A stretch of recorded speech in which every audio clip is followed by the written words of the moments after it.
আসসালামু আলাইকুম প্রিয় দর্শক, আশা করি সবাই অনেক ভালো আছেন। অনেকদিন পর ভিডিওটি আপলোড করছি। আজকের এই ছোট ভিডিওতে আমি আপনাদের দেখাবো কিভাবে যে কোনো ছবির ব্যাকগ্রাউন্ড মাত্র এক ক্লিকে রিমুভ করবেন।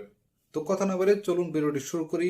ভিডিওটি ভালো লাগলে অবশ্যই একটি লাইক করে দিবেন এবং এরকম সুন্দর সুন্দর হেল্পফুল ভিডিওগুলো পাওয়ার জন্য আমাদের চ্যানেলটি সাবস্ক্রাইব করে রাখবেন। চলুন ভিডিওটি শুরু করা যাক। তো কিভাবে করবেন আমি এই ভিডিওতে সম্পূর্ণ দেখে দিচ্ছি, আপনারা ফলো করেন। তো এর জন্য কিন্তু আমাদের প্রথমে প্লে স্টোর থেকে একটা অ্যাপ ইনস্টল করতে হবে। অ্যাপটির নাম হচ্ছে পিকসার্ট। এই যে দেখতে পাচ্ছেন পিকসার্ট। প্লে স্টোরে গিয়ে লিখবেন যে প্লে স্টোরে গিয়ে জাস্ট এখানে লিখবেন পিকচার্ট, PICSART। লেখার পর এরকম একটা অ্যাপ শো করবে। অ্যাপটা আপনারা প্রথমে আপনাদের ফোনে ইনস্টল করে নেবেন। এখন আপনারা যে ছবিটার ব্যাকগ্রাউন্ড রিমুভ করতে চান সেই ছবিটাতে চলে যাবেন। আমি এই ছবিটা থেকে ব্যাকগ্রাউন্ড রিমুভ করে আপনাদের দেখাবো, এই কারণে আমি এই ছবিটা কিন্তু ওপেন করে রেখেছি। এখন আমাদের কাজ হচ্ছে একদম যে বাম পাশে যে সেন্ড লেখা আছে এখানে ক্লিক করে দেবো।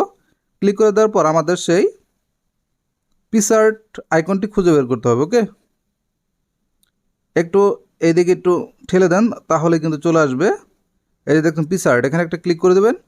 ক্লিক করে দেওয়ার পর এখন আমাদের কাজ হচ্ছে এই যে দেখেন এখানে কাট আউট, এখানে একটা ক্লিক করে দেবেন। ক্লিক করে দেওয়ার পর এই যে পার্সন, এখানে ক্লিক করে দেবেন। আমাদের ছবিটা কিন্তু সিলেক্ট হয়ে গেছে। এখন আমাদের যে টিক আইকন করা এখানে একটা ক্লিক করে দেবেন। তাহলে কিন্তু আমাদের ছবির ব্যাকগ্রাউন্ডটা দেখেন মাত্র এক ক্লিক রিমুভ হয়ে গেছে। তো ছবিটা সেভ করার জন্য আমাদের এই যে অ্যারো আইকন এখানে ক্লিক করে দেবেন।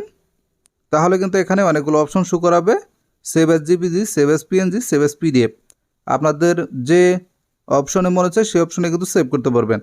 আমি পিএনজিতে সেভ করবো, তাই পিএনজি সিলেক্ট করে দিলাম, সেভ করে দিলাম। আমাদের ছবিটা কিন্তু সেভ হয়ে গেছে। আমি আপনাদের দেখাচ্ছি। এই যে দেখেন আমাদের ছবিটা কিন্তু এই যে দেখেন ব্যাকগ্রাউন্ড রিমুভ হয়ে একদম পারফেক্টলি সেভ হয়ে গেছে। তো বন্ধুরা, এই ছিল আজকের ভিডিও। পরবর্তী এরকম হেল্পফুল টিউটোরিয়াল ভিডিওগুলো পাওয়ার জন্য অবশ্যই আমাদের পেজটি ফলো করে রাখবেন আর ভিডিওটি অবশ্যই একটি লাইক করে দিয়ে বন্ধুদের সাথে শেয়ার করে দেবেন। সবাই ভালো থাকবেন।